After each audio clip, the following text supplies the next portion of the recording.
Hello, ladies and gentlemen, boys and girls. Well, Stranger Things Season 3 has come out and the general response seems to be... Hey, Beth! Way to be phenomenally serviceable. Good job, Beth. Not great, just good.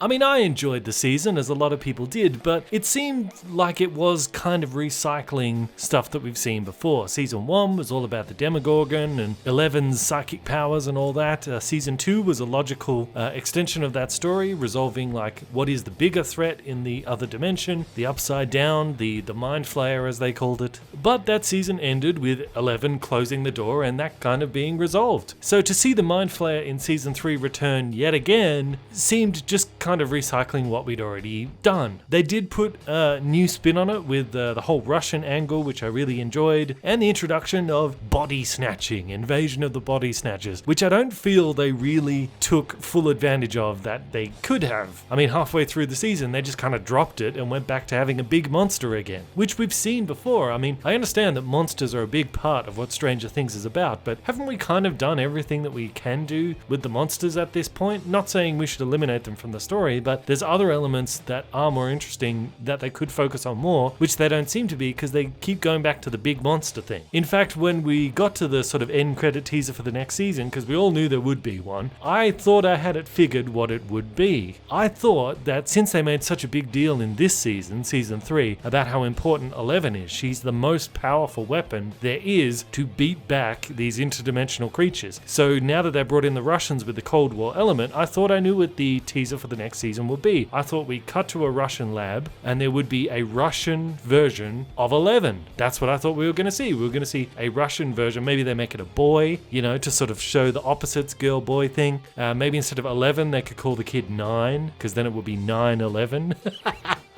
Or, I know that's a bit morbid, maybe they can make it 7. Then we've got 7/11. I don't know. But I thought that's where they were going to go, and that Season 4 would be Battle of the Psychics. Because it makes sense, doesn't it? I mean, this is in the middle of the Cold War. If the Soviets now know, well, they would know, that the Americans have a psychic called Eleven, who's the most powerful entity there is, even more powerful than these interdimensional creatures, of course they would try to create one of their own. Of course they would. This is the Cold War. Even the rumor of the other side having some kind of weapon would cause you to try and build that weapon. So it makes perfect sense that there would be a psychic on the Russian side and you would introduce one and it would be Battle of the Psychics in the next season. It also makes sense that now they've introduced in Season 3 the sort of invasion of the Body Snatchers thing, that the Mind Flayer has the capacity to turn other people into his zombies basically and can activate them and deactivate them. It makes sense the Russians would try to use that for themselves. Again, like invasion of the Body Snatchers, that was kind of a metaphor for Soviet spies during the Cold War. I mean, there's someone who seems like a normal American, but they could be a Soviet spy. You don't know, and they can just suddenly become activated and turned into a spy. So I was a bit disappointed when in the end credit scene all it showed was yet another monster, another Demogorgon, which we've seen before. Sure, this one was more fully grown. It's developed more than the other one was. It was killed by Elle before it could really do any serious damage. So I was a bit disappointed in that, but we can still dream about some of the things they could do in the next season. Other than introducing 9, the Russian equivalent to Elle, they could actually make it that the Mind Flayer has made some kind of agreement with the Soviets that the Mind Flayer will allow them to make use of the body snatching capacity of the Mind Flayer to help them to take over America. But of course the Mind Flayer's real plan is to take over the whole world. Of course the Soviets wouldn't know that yet. So it could be that the Russians are using the goo to take over people's minds, which then puts them under the control of 9. Then we could really go in full with this kind of The Thing style of people not really being who you think they are, and that there's something not quite right about them. But one other thing I'd like to see them do in Season 4 is, now they have introduced Russia, I think we need to get out of this small town. Now don't get me wrong, I understand that in Stranger Things this small town is kind of a character in itself. I mean, the small town and the fact that we're in the 80s, those two things combined are really the whole aesthetic of the show. It's the whole point of the show. So for us to go outside of that feels a little weird. It doesn't fit with the Stranger Things mold, but I have an idea as to how they can get around that. So let me give you my more fully fleshed out pitch.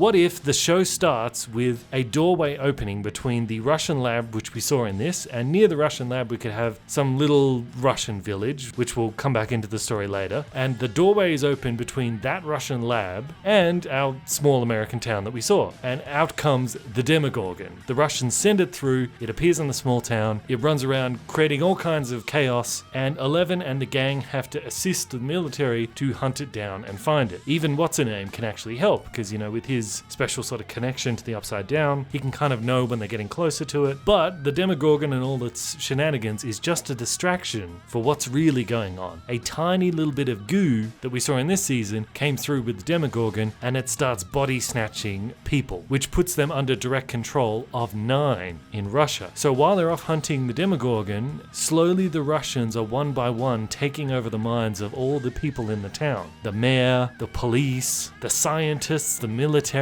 everyone in a position of power is slowly being taken over by the Russians in this way. About halfway through the season, Eleven and the rest of the gang figure out what's happening, and they realize they have to travel through the gateway to Russia in order to find 9 and defeat him in a psychic battle in order to free the townspeople. So the second half of the season would take place actually in this little Russian town. And because the small town in 80s America is such an important part of what Stranger Things is, it'll be really interesting to sort of contrast the life of their kids there versus what it was like in the 80s in the Soviet Union. It's like stepping into an alien planet, and it could be really, really interesting to see that sort of clash of cultures. And while they're in Russia and sort of trying to find 9 and figure out where he is and how to sort of break his psychic hold on the town people, along the way, we learn a little bit more about 9. Maybe 9 could have a story arc a little bit similar to like Zuko in The Last Airbender, where this kid, he just believes that he's doing the right thing for his country. He believes he's defeating a larger evil in America to protect his people. He's been surrounded by this kind of propaganda. He just believes he's doing the right thing. But perhaps after a psychic battle with Elle, the gang is able to sort of snatch him and take him away, and then through the power of friendship, they can break the hold that the propaganda has on him and help him to see that the Americans aren't actually the bad guys. The real threat is the Mind Flayer and the Upside Down. They're way more of a threat than the Americans ever could be. So then 11 and 9 united, creating the 9/11. They free the townspeople, and we end with a teaser for season 9, which indicates that 9/11 is going to actually travel into the Upside Down and defeat the Mind Flayer once and for all on his own turf. Because now there's 2 of them, they've got the power they need to do that. So in this way, we still have monsters running around. We still have the 80s aesthetic, but we're expanding it out a little bit. We're focusing more on some of the other interesting stuff that they seem to neglect in season 3. So will they ever do any of this? Certainly not, but we can dream, can't we? Let me know what you think in the comment section below, and let me know what you thought of Stranger Things season 3. I am Bandit, this is Bandit Incorporated. Until next time, I will see you guys in the comments.